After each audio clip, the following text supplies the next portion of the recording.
ప్రశస్తమైన నామమునకు మహిమ ఘనత ప్రభావములు కలుగును గాక.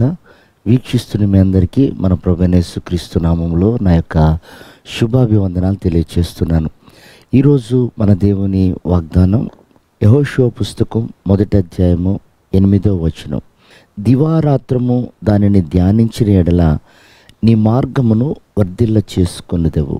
ప్రియమైనటువంటి దేవుని సంగమా, దేవుడు యెహోషువకి మాటిస్తున్నాడు. యెహోషువ, నీ ముందు ఏ మనుషుడు నిల్వజాలడు, నిన్ను నేను ఆశీర్వదించటం ప్రారంభిస్తున్నాను, మనుషులందరి ఎదుట నేను నిన్ను ఘనపరుస్తాను అని ప్రభు మాటిచ్చాడు. అప్పుడు మోషే భయపడుతున్న సమయంలో దేవుడు అంటాడు, నువ్వు వర్ధిల్లాలి అంటే, నువ్వు అభివృద్ధి పరచబడాలంటే చూడు, బైబిల్ని నువ్వు చదవటం మానొద్దు, దాన్ని చక్కగా దివారాత్రులు ధ్యానించి కుడి ఎడమలకు నువ్వు తొలగిపోకుండా నీ మార్గంలో నువ్వు చక్కగా నడవగలిగితే నేను నిన్ను అనేకుల ఎదుట గొప్పగా ఆశీర్వదిస్తాను అన్నాడు. ప్రియమైనటువంటి దేవుని బిడ్డలారా, మోషే చనిపోయిన తర్వాత భయముతో వణుకుతో ఆ బాధ్యతలు స్వీకరిస్తున్నటువంటి యెహోషువకి దేవుడు వాగ్దానం ఇచ్చి ఆ వాగ్దానాన్ని నెరవేర్చాడు.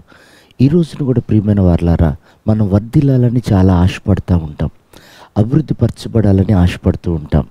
చూడండి, ఒక పంట చేను అది పచ్చగా పండి అది చేతికి రావాలంటే దానికి సరైన నీరు అవసరం ఉంటుంది.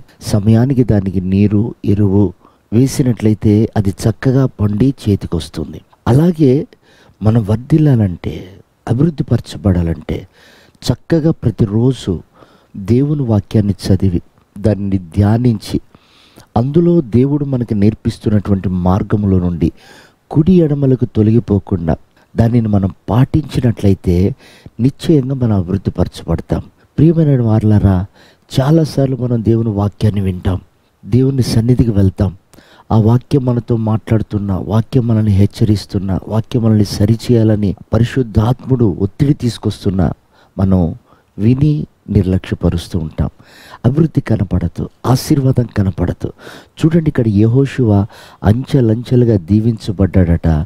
అంత మాత్రమే కాదు, తన ఎదుట ఏ మనుషుడు నిలవలేడని దేవుడే ప్రమాణం చేశాడు.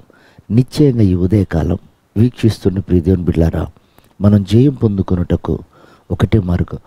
మీరు నీటి కాలువన ఓరన నాటబడిన వారై ఆకు వాడక తన కాలమందు ఫలమిచ్చు చెట్టు వలె ఉంటాడు అని బైబిల్ సెలవిస్తుంది. మనం ఎప్పుడూ మన ఆత్మీయతను, మన అంతరంగ పురుషుణ్ణి ఆత్మీయ ఆహారం ద్వారా బలపరుచుకోవాలి, దాన్ని దినదినం అభివృద్ధి పరచుకోవాలి. అప్పుడు మనం ఫలించి అభివృద్ధి చెంది దీవెనకరంగా మార్చబడతాం. యెహోషువకు తోడై ఉన్న దేవుడే నేడు మనకును తోడై ఉన్నాడు, తప్పకుండా కార్యం జరిగిస్తాడు. కనుక ఈ వాగ్దానం ప్రకారంగా మనమును అలాగున ప్రార్థించి వాక్యాన్ని ధ్యానించి దివారాత్రులు ప్రభుతో గడిపి ఉన్నతమైనటువంటి దీవెనలకు యోగ్యులుగా మార్చబడదాం. అట్టి కృప ఈ ఉదయకాలం ప్రభు మనందరికీ దయచేయును గాక. ఆమేన్.